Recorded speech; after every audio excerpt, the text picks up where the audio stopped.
ఆధారాలు లేవు, ఇవన్నీ కావాలనే సృష్టించి పెట్టిన కేసులు అని అంటున్నారు కదా. అయితే దీంట్లోని ఒక భాగంగా ఇది కంప్యూటర్ ఆపరేటర్ ఏదైతే చెప్పిన సాక్ష్యం ఉందో దాన్ని కూడా పరిగణలోకి తీసుకొచ్చి అంటారా హారిక గారు? డెఫినెట్ గా అప్పట్లో చేసిన ఫిర్యాదుల్లో వల్లభనేని వంశీ అసలు పేరే లేదు. ఎందుకంటే దాడి జరిగిన సమయంలో వంశీ అక్కడ లేరు. కానీ కూటమి ప్రభుత్వం వచ్చాకే వల్లభనేని వంశీని టార్గెట్ చేశారని జగన్ ఆరోపించారు. ఎలాగైనా వంశీని ఇరికించాలని, ఎట్టి పరిస్థితుల్లోనూ బెయిల్పై రాకుండా చేయాలనే ఉద్దేశంతోనే ఇది కక్ష సాధింపే అని ఖచ్చితంగా బల్లగుద్ది మరి మాజీ ముఖ్యమంత్రి జగన్ అన్నారు.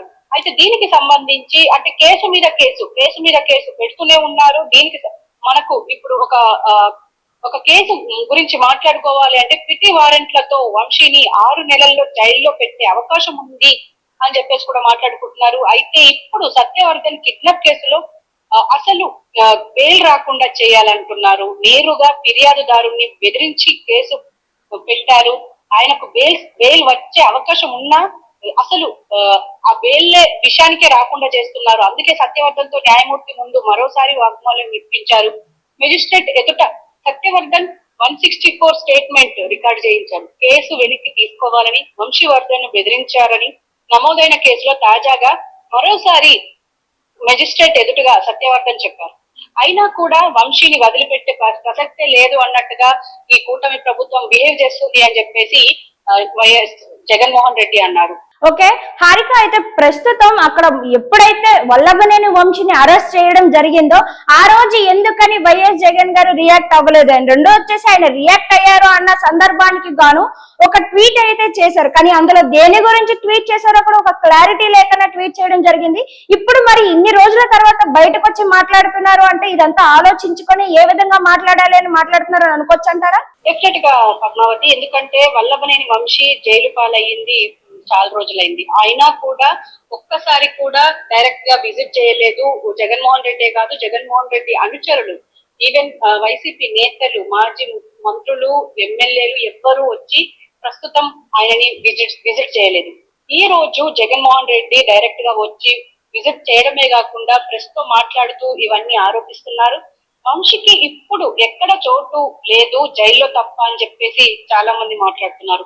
ఎందుకంటే వల్లభనేని వంశీ అంటే ముందు పరిటాల అనుచరుడిగా, జూనియర్ ఎన్టీఆర్ ఫ్రెండ్ గా టీడీపీలో ఆయనకు మంచి గౌరవం ఉండేది. కానీ ఎప్పుడైతే ఆయన ఈ వైసీపీకి వెళ్లారో తిన్నింటి వాసాలు లెక్క పెట్టారు అని చెప్పేసి టీడీపీ నేతలు, అటు కూటమి వాళ్ళు ఆరోపిస్తున్నారు.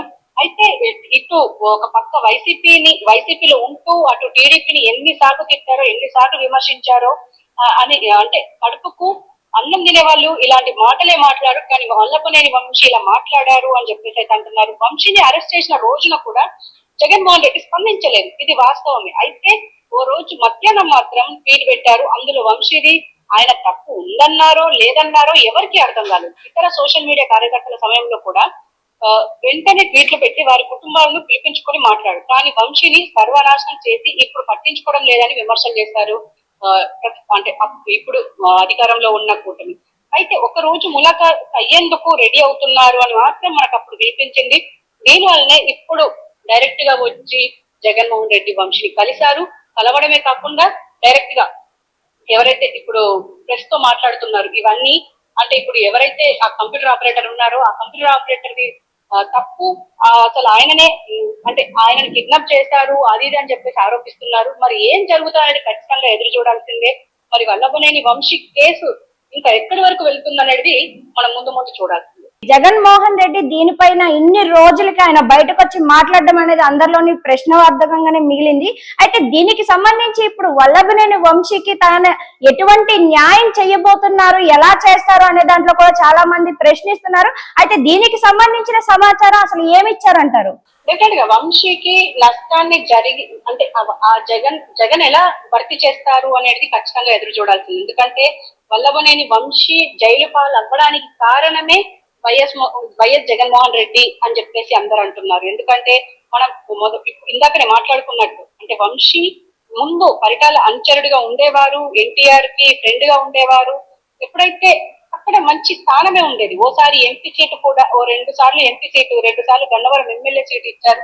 అయినా జగన్మోహన్ రెడ్డి మాయలో పడి తిన్నింటి వాసాలు లెక్క పెట్టారు అని చెప్పేసి అంటారు.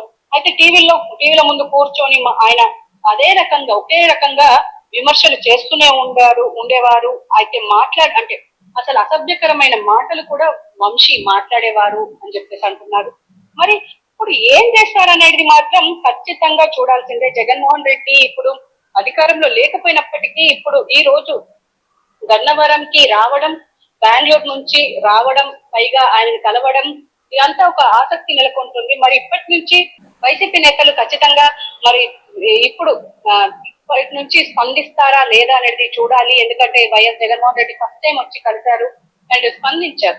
ఇంతకు ముందు ట్వీట్ పెట్టినా కూడా ఆ ట్వీట్ అసలు ఎవరికి అర్థం కాకుండానే ఉంది. మనం ఇంతకు ముందు మాట్లాడుకున్నట్టు చూడాలి ఏం జరుగుతుంది అనేది. Okay, right Harika. అసలు వల్లభనేని వంశీ అంటే రాజకీయాలకి పరిచయం చేసిందిగా టీడీపీ పార్టీనే చెప్తారు. మరి అలాంటిది తిన్నింటి వాసాలే లెక్క పెట్టారు వల్లభనేని వంశీ. అలాగే వైఎస్ జగన్మోహన్ రెడ్డి ఏదైతే ఆడారో ఆ ఆటలో వల్లభనేని వంశీ మొత్తానికి కూరుకుపోయారని అంటున్నారు. అయితే చేసిన తప్పుల నుంచి బయటకు రావాలా, లేకుంటే చెయ్యని తప్పులకి నిజంగానే వల్లభనేని వంశీని ఈ కుట్రలోని కక్ష సాధింపుల చర్య కింద అతన్ని ఇరికిస్తున్నారా? అసలు ఎందుకని కక్ష సాధింపు అని అంటున్నారు. అయితే గతంలో చూసుకుంటే గత ఎన్నికల్లో వైసీపీ అనేది అగ్రస్థాయిలో నిలబడింది. అలాంటిది ఇప్పుడు ఎన్నికలకు వచ్చేసరికి 11 సీట్లకి పడిపోయింది. అంటే ఏ తప్పు చేయకుండానే 11 సీట్లకి పడిపోయింది అంటారా? అంతే దాంతో పాటుగా చూసుకుంటే వల్లభనేని వంశీని ఎలా అయితే అరెస్ట్ చేశారో అదే తీరులోని ఇంకా ఈ కుట్రల్లో ఎవరెవరైతే భాగమై ఉన్నారో ప్రతి ఒక్కరిని కూడా అరెస్ట్ చేస్తామని అనేసి ప్రస్తుతం ఉన్న ప్రభుత్వం అయితే వెల్లడిస్తుంది. అయితే దీనిలో కొంతమంది పేర్లు కూడా బయటకు వచ్చినాయి. కొడాలి నానితో పాటు మరికొందరు పేర్లు కూడా దీనికి జోడించారు. అయితే ఇది ఎంతవరకు వాస్తవం, ఈ తప్పులు ఎంతవరకు నిజా నిరూపణలు జరుగుతాయి అనే దాన్ని తెలుసుకోవాల్సి ఉంది. అయితే ఇంతవరకు వచ్చిన సమాచారం మేరకు ఆ సమాచారాన్ని ప్రతి ఒక్కరు కూడా తెలుసుకుంటున్నారు. మరి మిగిలిన సమాచారాల కోసం ఇంకా వెయిట్ చేయాల్సి మాట్లాడడం జరిగింది. అసలు ఏమంటున్నారు, అక్కడ సిచ్యువేషన్ ఏంటి అనేది మనకి అక్కడ ఉన్న మన ప్రతినిధి హారికతో మాట్లాడి తెలుసుకుందాం. మరి ఆవిడ లైన్ లోనే ఉంది, తీసుకుందాం. హారిక, అక్కడ ప్రస్తుతం అక్కడ సిచ్యువేషన్ ఏంటి అసలు? రైట్ పద్మావతి, వంశీని అరెస్ట్ చేసిన తీరు రాష్ట్రంలో ఈ శాంతి భద్రతలకు ఇది ఒక లోపం అని చెప్పేసి అంటున్నారు మాజీ ముఖ్యమంత్రి జగన్. నాడు గన్నవరంలోని టీడీపీ కార్యాలయంపై దాడి జరిగింది. అందులో కంప్యూటర్ ఆపరేటర్ గా పనిచేస్తున్న సత్యవర్ధన్ పోలీసులకు ఫిర్యాదు చేశారని ఒకసారి గుర్తు చేసుకోవాలి అని చెప్పేసి జగన్ అన్నారు. అదే సత్యవర్ధన్ న్యాయమూర్తి వద్ద వాగ్మూలం ఇస్తూ వంశీ ఎలాంటి తప్పు చేయలేదని చెప్పారు. అయినప్పటికీ వంశీపై ప్రభుత్వం తప్పుడు కేసు పెట్టిందని ఆరోపించారు. టీడీపీ నేత పట్టాభితో నాటి గన్నవరం ఎమ్మెల్యే వంశీని అత్యంత దారుణంగా తిట్టారని జగన్ ఆరోపించారు. అసభ్య పదజాలం తిడుతూ పట్టాభి రెచ్చగొట్టారని చెప్పారు. గన్నవరం వెళ్లి సవాళ్లు విసిరారని గుర్తు చేశారు. ఈ క్రమంలో టీడీపీ వైసీపీ వర్గాల మధ్య ఘర్షణ జరిగిందని, టీడీపీ ఆఫీస్ పై దాడి జరిగిన కారణం పట్టాభి అని రెచ్చగొట్టే మాటలేనని వివరించారు. పోలీసులు లాఠీచార్జ్ చేసి అందరినీ